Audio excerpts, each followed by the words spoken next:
now that we've finished the third section or the third part of the introduction, From Philosophy to Theory, the Science of Ordinary Man, it may be useful to give a synthesis of what is happening within this section and within the five subsections that compose it.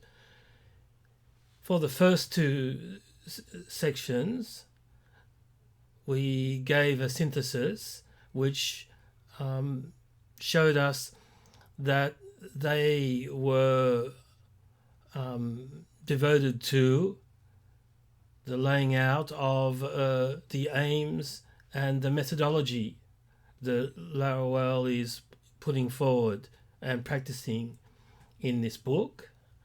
And the third section is a first sketch of Laruelle's vision of science. In particular, he lays out five traits or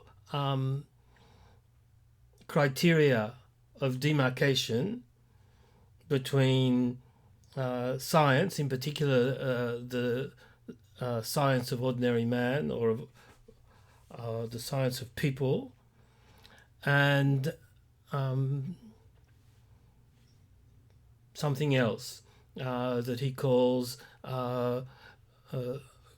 Greco-unitary thought, and that includes philosophy and the human sciences and the social sciences.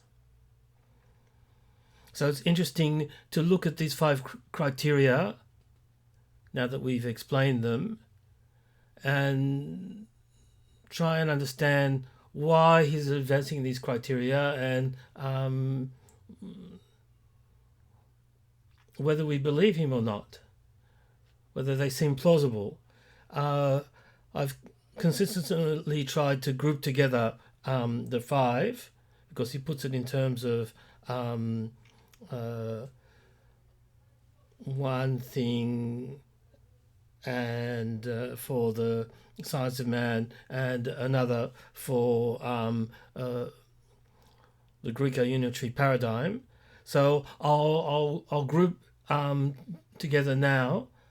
First, the traits of or criteria of demarcation for the science of ordinary humans. This science is naive, real or absolute, theoretical, descriptive, and human. And I said that from a first inspection, the odd one out seems to be number 3, theoretical. All the rest seem to, that is to say, naive, real or absolute, descriptive, human, all seem to come down on the side of something very concrete. And theoretical sort of surprises us and undoes that expectation. If we look again on the criteria for the other side of the division, that is to say for the Greco-unitary paradigm, including philosophy and the human sciences, we get reflexive, hypothetical, practical or technical, constructive, and anthropological.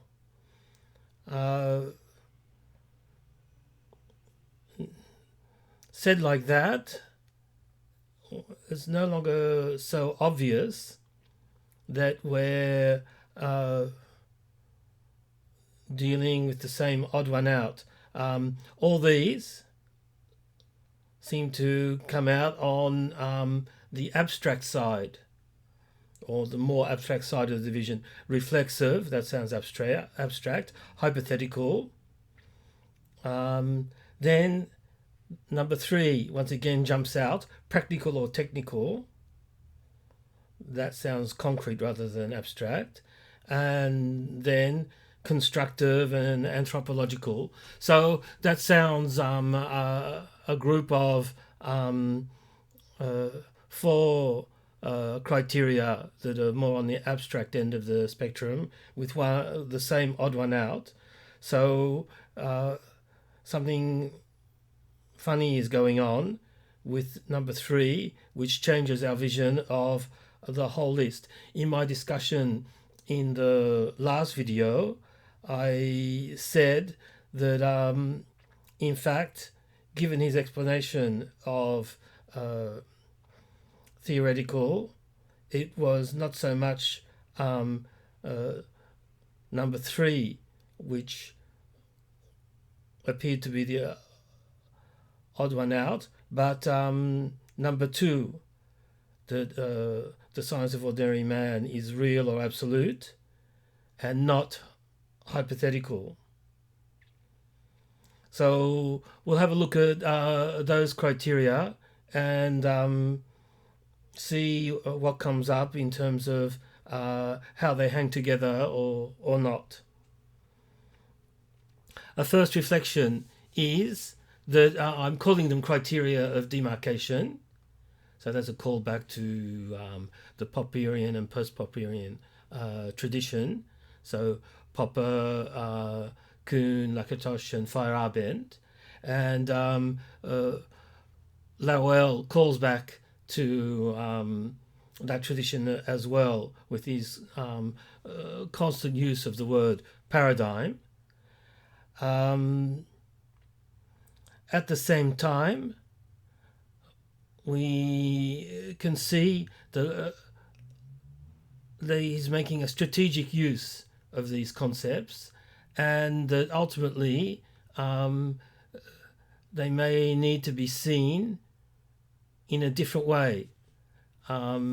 So in the third paragraph of the foreword, he talks about the flaws inherent in this sort of enterprise.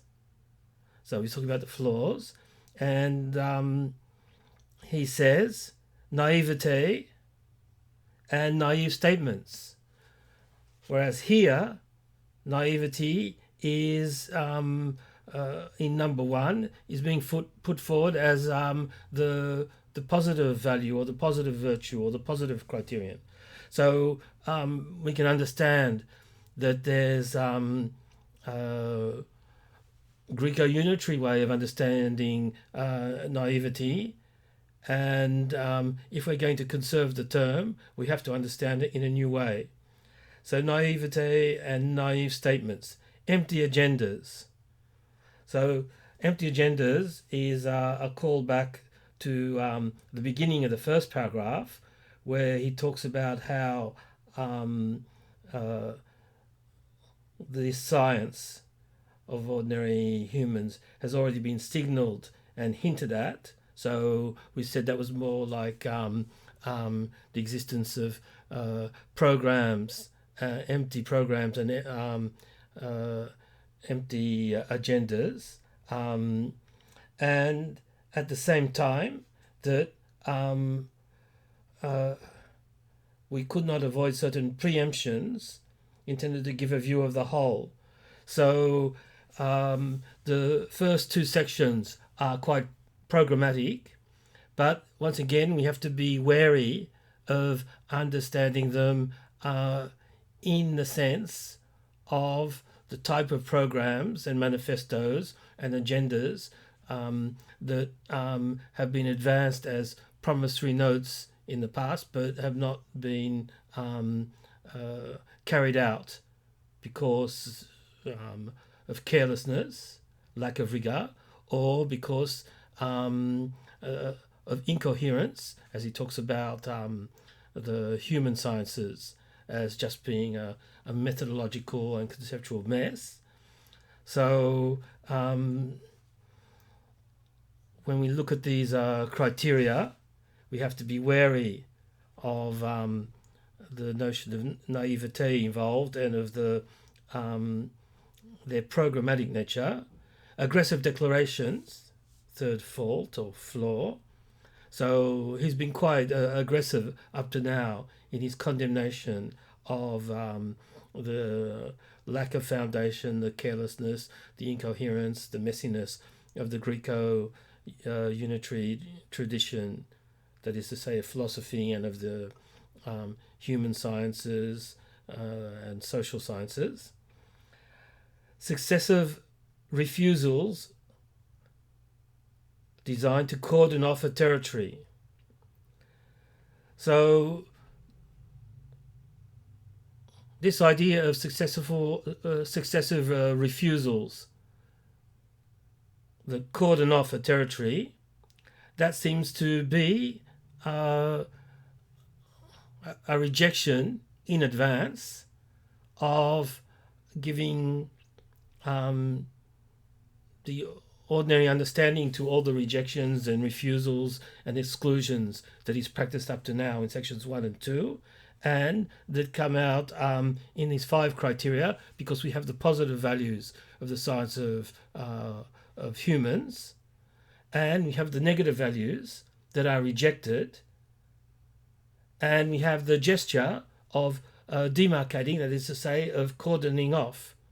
So if understood in the wrong way, the whole work of the first 2 sections and of section 3 will belong to the typical flaws of the sort of project that Laruelle is trying to get underway while avoiding the flaws. So there is a possibility that he doesn't fully avoid these flaws. There's a famous saying of John Austin that Robert Brandom in particular, and Rorty before him, like to quote, saying that whenever you're advancing a philosophical doctrine, there's the bit where you say it and the bit where you take it back.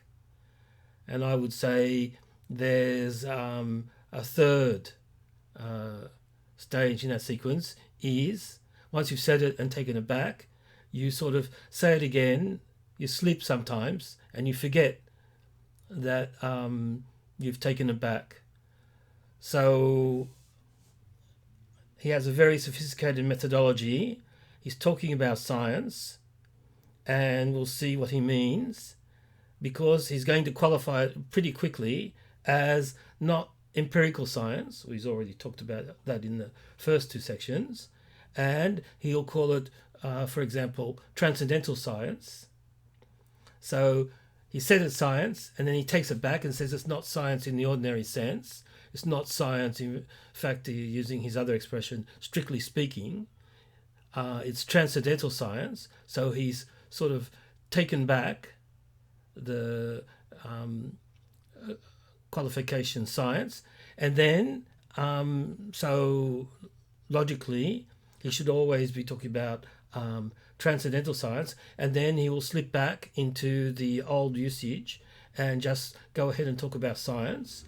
So he's given us all the precautionary qualifications, but we can wonder if sometimes he doesn't just slip back into the word, into the raw, brute word, but if he doesn't sometimes slip back into the old concept. So that's something that he has had to be wary of, on the alert for, and it's something that we have to be on the alert for when we read his text.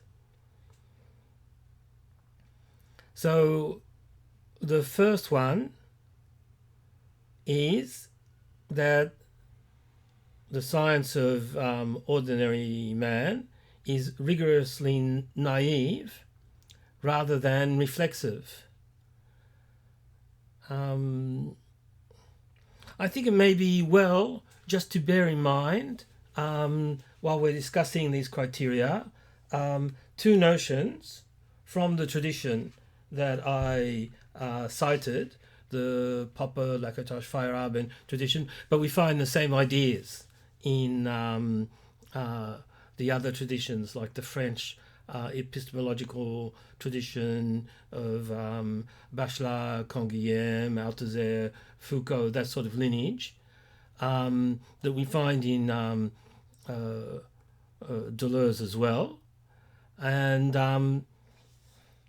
all we need to get a sort of first approximation of the difference between science and philosophy in the sort of classical sense is that we're being scientific if our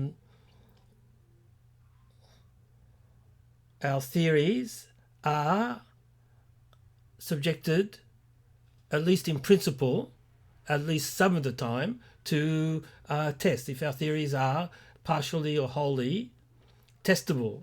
So on page 4, Laruelle endorses this idea when he criticizes Greco-ontological thought and says it was never able to radically determine any object whatsoever or test what the finite individual is. So there's this notion of test that is important. Otherwise, you're just in reflection. If you're just dealing with speculative theories that never come to any particular test, it's hard to say that that is really being scientific. And the other idea that comes up is the idea that this will be in contradiction with number 2, but I might as well say it now, is that science proceeds by tests, so conjectures and refutations in Popper's terms, or hypotheses and tests. So we saw that Laruelle endorses the idea of tests, even for the science of man. On page 8, he talks about the Greco-unitary paradigm, and he's said that we must change the paradigm of thinking. And a normal idea of a paradigm is that it's an integrated, more or less integrated, of course there's degrees of integration, set of hypotheses ranging from the core hypotheses to which are basically left untouched, and the more or less auxiliary hypotheses that absorb any problems that come up or that you tinker with, so as not to have to revise the core. So Laruelle endorses this as well, where he says the hypothesis and even the paradigm must be changed, break the mixtures, base philosophy on man rather than the inverse. So he's inverting the hypothesis that philosophy uses. The man is constructible in terms of, and explainable in terms of the anthropological difference and its predicates. So we need to keep that in mind already when we're looking at number 1, naive rather than reflexive, because we can wonder what does that mean? What does it mean to say that science is naive? He seems to be talking about the science of ordinary man,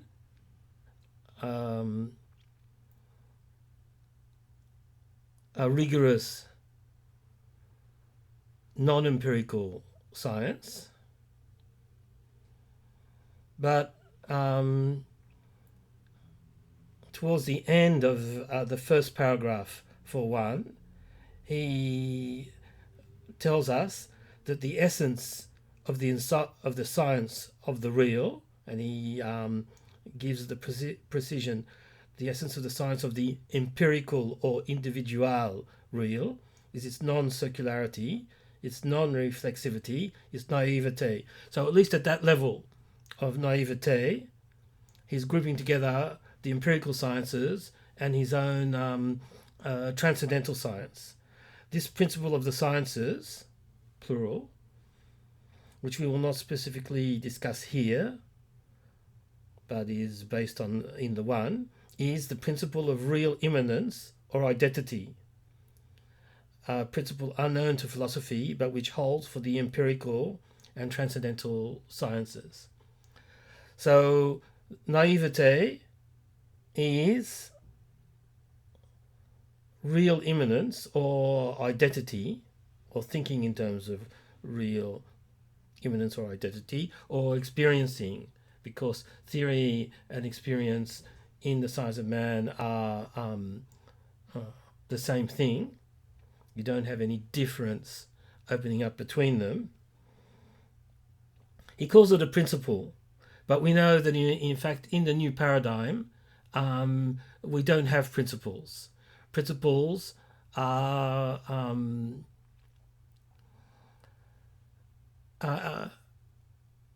attributions of a predicate, and we've seen that he's trying to get outside of the known predicates and the construction of new concepts by means simply of rearranging and composing with the ordinary known predicates instead of inventing something new.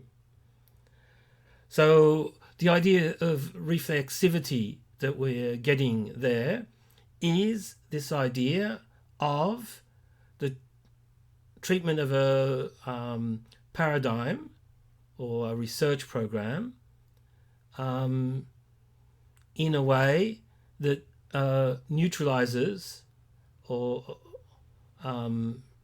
actively prohibits any test. In the course of developing the research, anomalies, surprises, deviations can come up, and this is normal, and it's normal to explain them away, well, to try and explain them by using the low-level auxiliary hypotheses, or if not, explain them away by an explanation that is ad hoc, that doesn't really take into account their novelty, their paradoxality, or their surprisingness, or their anomalousness, and place a label, a predicate on them to make them seem explained or seem unimportant or seem something that we'll get to later on as we work out all the details. So in that case, we're just adding, constantly adding ad hoc hypotheses to ad hoc hypotheses, or epicycles to epicycles.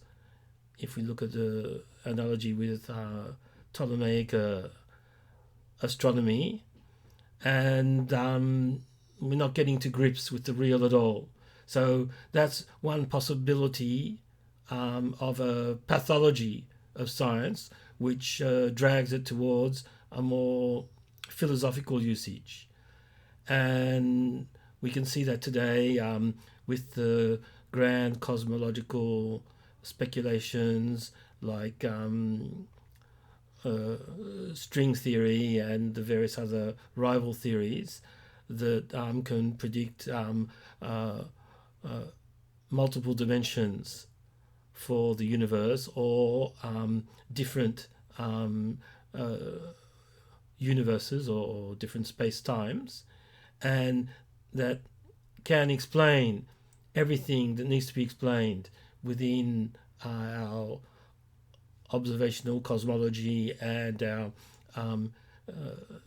disunified theoretical cosmologies, but are mere efforts in speculation without grounding in the real, because no test is proposed to decide between them.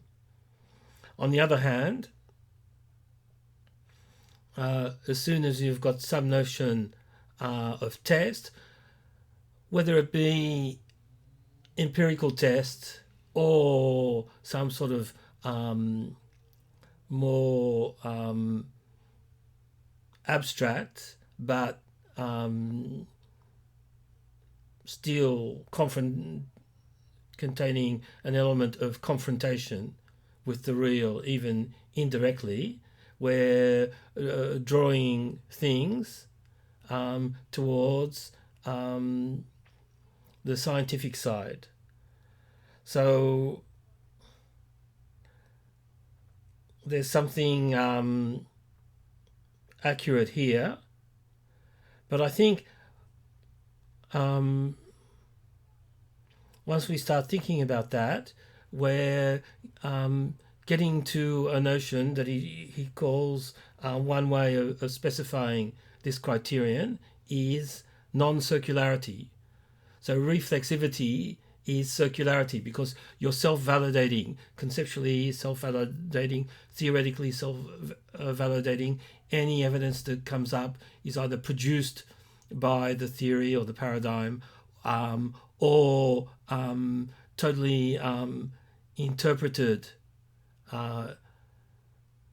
in terms of the paradigm, including its apparent clash with the paradigm.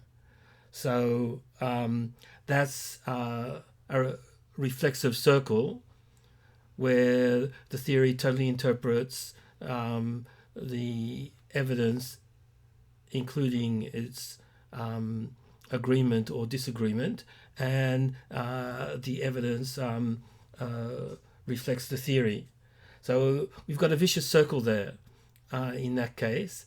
And so naivete is the idea of breaking the circle, that you're directly dealing with the real. So you're directly within real immanence. So that sounds good, but how do you do that? I mean, if it were that easy, people would be doing it all the time. And descriptively, is that what science, in the form of scientists, is? It would seem that, in fact, that researchers in the sciences are constantly reflecting about what they're doing. I mean, there are all sorts of programmed gestures, laboratory procedures, and applications of formula. But at every level, including this highest level of theories of everything, or very general theories, the researchers are thinking about what they're doing, thinking about the very nature of their practice, and that is informing their practice and their corrections or modifications of that practice. So it can't be an all or nothing thing. We would say in that case, I suppose, that the reflection is secondary to the naivete of the immanent working with the real. So he's already said that cordoning off a demarcation is potentially a flaw, and part of that idea of being a flaw is this idea of an all or none, black or white logic. There's an idea of scalarity of degrees, and probably an idea of porosity, that you don't have two hermetically sealed continents or metacontinents, but you have some sort of interaction or trickling or seeping between them. So in fact, this is problematic, and that's why this may be the odd one out, because it's the central one. And that's why the next section, section 4, is devoted to the scientific and positive meaning of transcendental naiveté. Secondly, he talks about real or absolute rather than hypothetical. And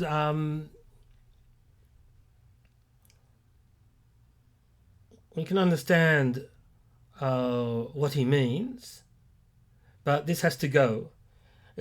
As I said, on page 8, he talks about his alternative image of thought, the science of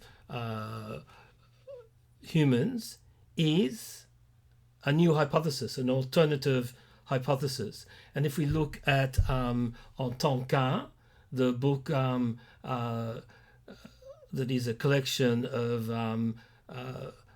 articles and interviews that were written before, during, and after the publication of A Biography of Ordinary Man, hypothesis is all over the place. It's his second favorite word, or maybe his favorite word, but it's all over the place. No, the one is his favorite word, and hypothesis is a close second.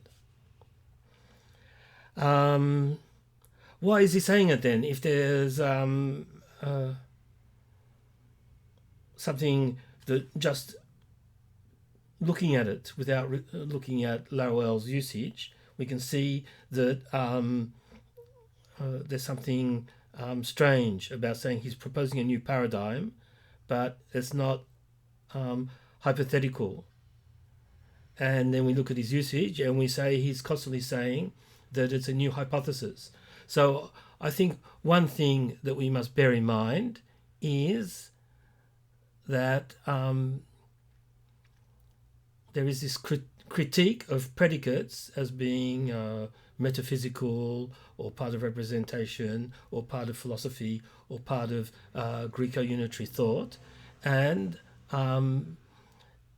we have to be, which means that we have to be careful when we see something that looks like it's being used as a predicate or as a universal, because that makes it for Laruelle an abstraction rather than real, and that comes to his distinction between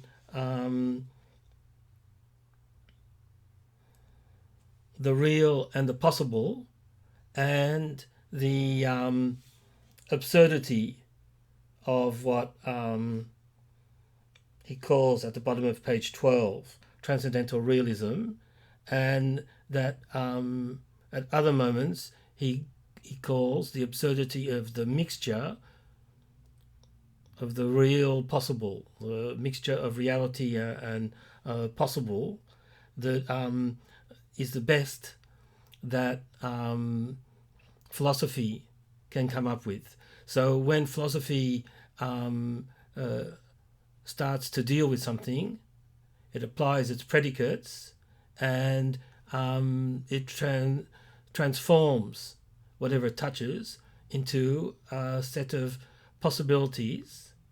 These are the possibles that maybe at a certain moment philosophy will say this is the reality, but it's the real. The real is transformed into reality, which is the real seen through the encyclopedia of possible predicates, and not the real as is, if we can say that. So here he's using, for this criterion, hypothetical, more in the sense of that's hypothetical, that's a possibility, rather than in the sense of that's a hypothesis, it's a basic axiom, or of the, as a core affirmation of the paradigm that we're applying. And we see confirmation of that in number 3. That science is in, or the science of ordinary man. Let's go back to 2. We're talking about the science of ordinary man, but we're also talking about science in general as well. So the idea that it's real or absolute rather than the hypothetical, if we're looking at science as a whole, these sciences, the empirical sciences, that's the difference between speculation and pure speculation, and speculation that is made determinate enough to be confronted with a test.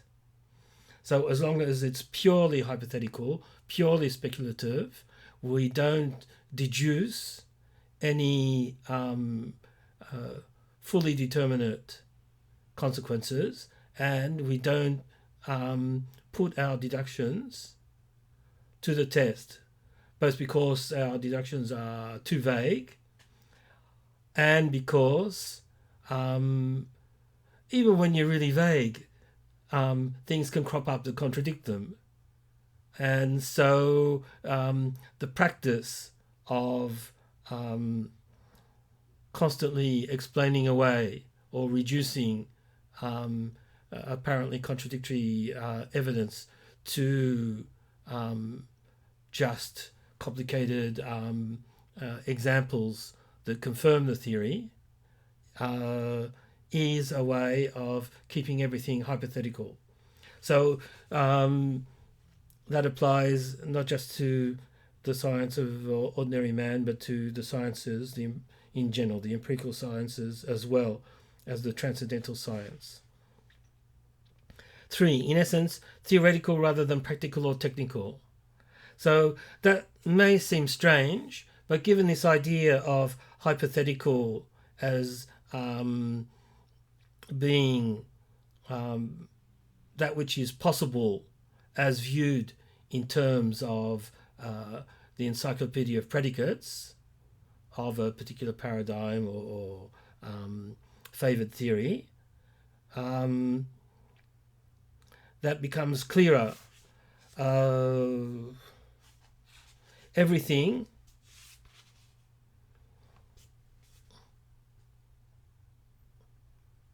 there's no pure empirical data. That's the whole myth of the given, even if Laruelle is going to find a different sense for the expression the given. But Laruelle fully endorses the idea there are no pure empirical data. Everything is already theorized in terms of one paradigm or another. So the empirical and the theoretical are always mixed. And looking at it from the other way around, theory, even pure speculation, is drawing on and combining and recombining the known predicates that are not just speculative predicates, but that are drawn from a particular perspective on the empirical world. So when you're doing philosophy, pure speculation, you're in fact, as his example of the whole 2,500 years of the Greco-unitary paradigm, you're in fact limited in your speculation by empirical presuppositions and conditions and parameters that you may not be aware of. You may think you're indulging in pure speculation, but there is a particular empirical set of practices that's conditioning the very possibility of your speculation. So approaching it from the other side, we see that the speculative or the theoretical in that sense is always mixed with the empirical. So that's what creates the circle. So we're back to the circle again. The theoretical mirrors, even unknowingly to itself, the empirical, and the empirical mirrors, knowingly or unknowingly, the theoretical. And insofar as the research is just that, it's in this circularity that refuses confrontation with the real, that refuses tests, and that I would say in that sense we have to take the opposite criterion to Laruelle's number 2. Insofar as it's in the circle, it's unaware of the hypothetical nature of its approach or its perspective. The hypotheses become transparent, and the philosopher and the avatars, like the human scientists and the social scientists, think they're seeing the world in an objective way, and think they know what hypotheses they're elaborating, but there are other more abstract or more general hypotheses behind what they're doing that they're unaware of. So the science of humans is theoretical, and we could say hypothetical, but he doesn't want to say it in this section, through and through. That's what humans are. Humans are noetic beings. It's not just psychology, it's noesis, the constant conceptualization and inventivity that is over and above the cognitive faculties. We could say the cognitive faculties or cognition is within the Greco-unitary paradigm and its circles and reflexivities, and the alternative hypothesis is that humans are unbound by these circles in essence, and are noetizing all the time. The fourth criterion is descriptive rather than constructive. So we talked about that in the previous videos.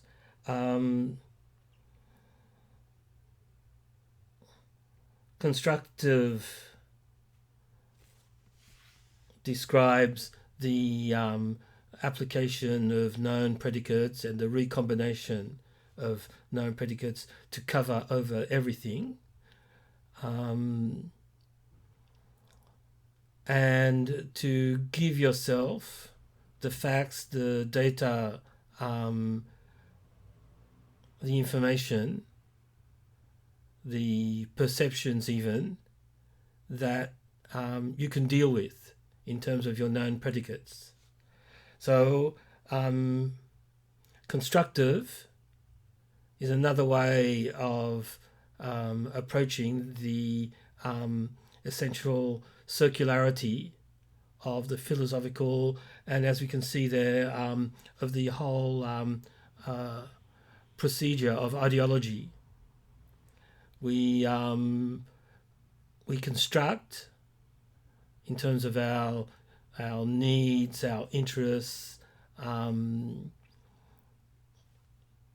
whatever they are, theoretical or psychological or social or class interests, and we, by doing that, avoid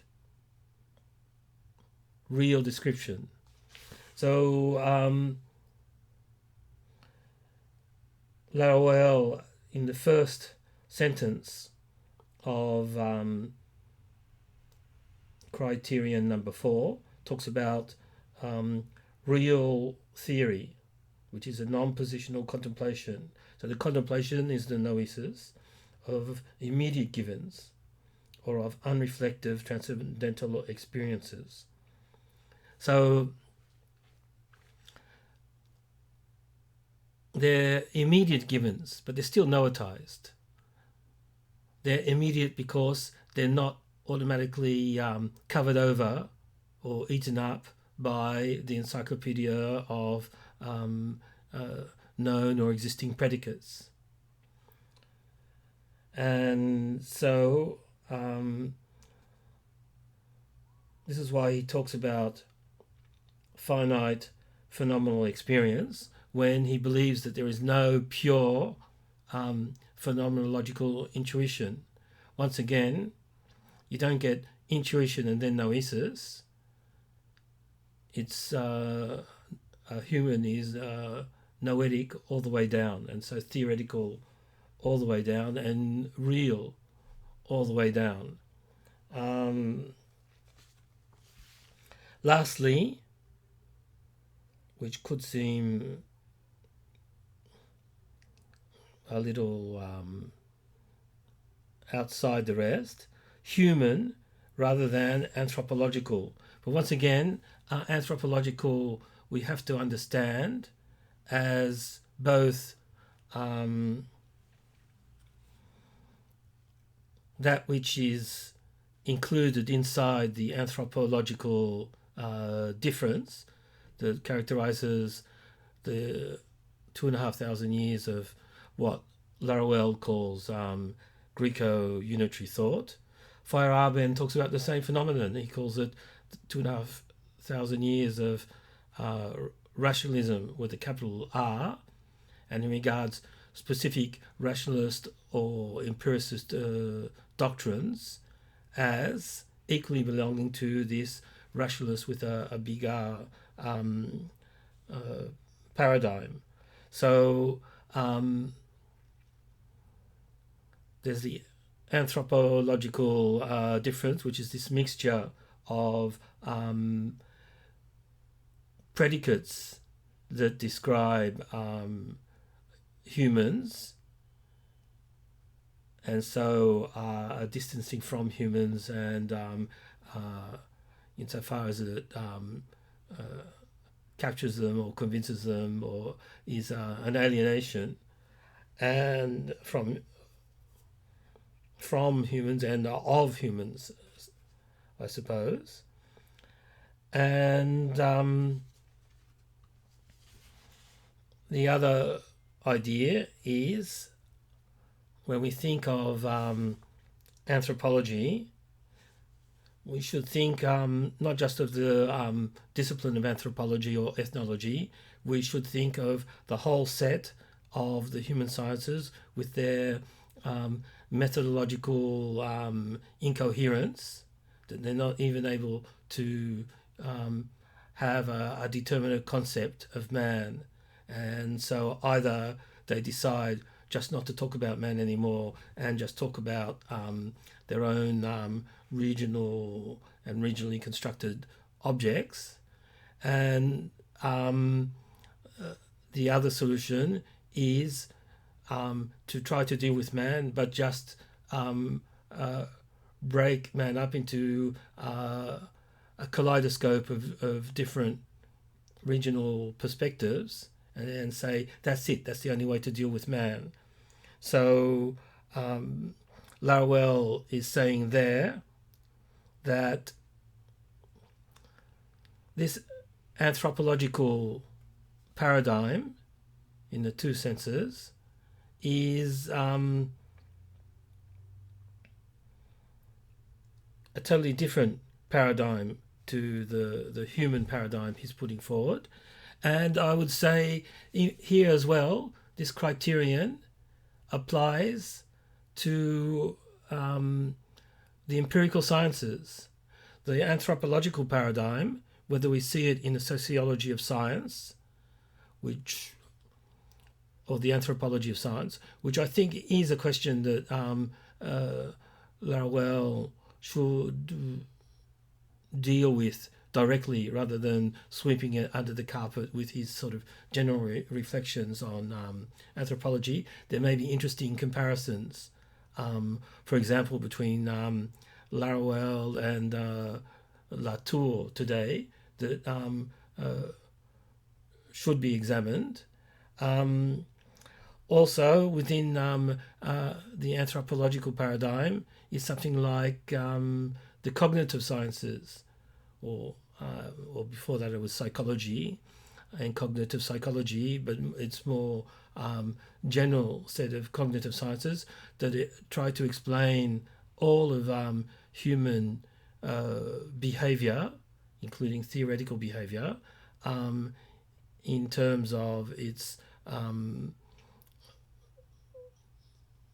cognitive paradigm, without noticing that somehow that's self-refuting, because if it's all based on cognitive biases, you can see a sort of resemblance between Laruelle's paradigm and cognitive science in this cognitive scientific idea of cognitive biases, which means we're hallucinating the real rather than actually dealing with the real. But that becomes a circle again in cognitive psychology and the cognitive sciences, which can't explain their own existence then. By its own principles, it should be itself an assemblage of cognitive biases. So it can't explain its own existence. So the human hypothesis, instead of the anthropological hypothesis, is once again grounded in this naiveté, which is the avoidance and the refusal of anything that can be in danger of recreating a circle which will automatically take us into some form of idealism, even within the sciences, that our theories are what determine the real, or a form of relativism, that our theories are just, our scientific theories are just one set of perspectives and other perspectives are equally valid. That may be true in some sense, but not in that sort of philosophical all-terrain sense. Or as we see with the so that will be the anthropological relativism, that we have science and other peoples have other sorts of mythico-ritual perspectives that need to be given their proper ontology. That's something that Laruelle would, at the very least, find very questionable. Or skepticism, as we see with the cognitive sciences.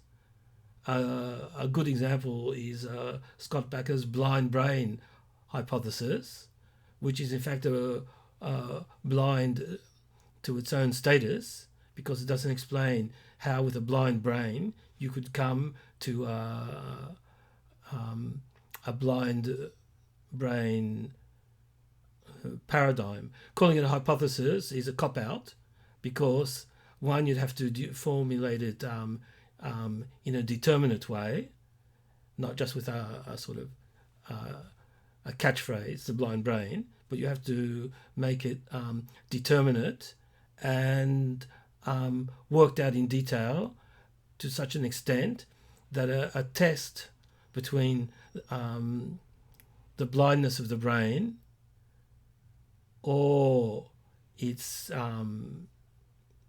whatever the opposite of blindness is, it's lucidity, at least some of the time in some circumstances. Otherwise, the very science itself is self-refuting and plunges everybody into skepticism. So once again, if we look at these criteria, we can see that Laruelle is not just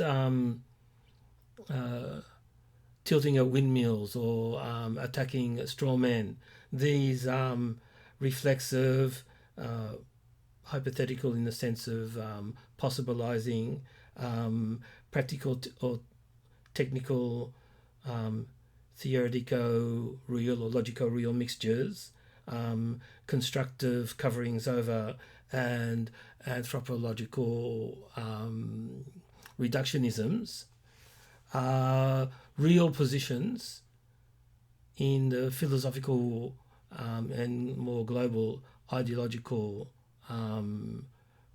cultural world, and are constant dangers that haunt the practice of science in general, and that haunt and must be avoided in the invention of the non-philosophical paradigm.